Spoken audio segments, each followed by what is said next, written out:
Вярно ли е, че управлението на цар Симеон Велики носи златен век на България? Се нарича златен век. Вярно. Да. Следващия. Вярно ли е, че при изваждането на числото се нарича сбор? Не. Добре. Следващия. Вярно ли е, че полуостров е голямо парче суша? Не. Следващия. Вярно ли е, че върху географската карта България наподобява формата на лъв? Да. Добре, следващия. Вярно ли е, че Ботев написва песента Ти Бял Дунав, като се качва на кораба Радецки? Да или не? Разбира се. Вярно ли е, че Гунди е граф ЦСК?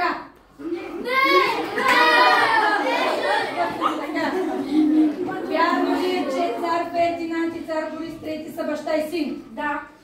Вярно ли е, че в сградата на община Плевен часовникът в определени часове пее песен на свой съгражданин? Да или не? Не. Да, вярно е. Вярно е. Така. Вярно ли е, че фамилното име на поета Никола Вапцаров се пише с Ъ? Въпцар. Не. Да, следващия. Вярно ли е, че Иван Вазов има 3 къщи музеи в България, но е роден и израснал в град Сопот? Вярно. Да. Вярно ли е, че... Сега задаваш, отнемаш време. В София и в Сопот. Вярно ли е, че 5 по 5 прави 25? 5. Да. Даваш го там. Вярно ли е, че Варна е морска столица на България? Да. Вярно ли е, че Пловдив е наричан Филипополис? Не. Вярно е. Вярно ли е, че хълмовете Света гора, Трапезица и Царевец са част от старата столица Търновград? Да. Нататък. Вярно ли е, че най-високият връх на Балканския полуостров е Мусала? Да. Браво. Вярно ли е...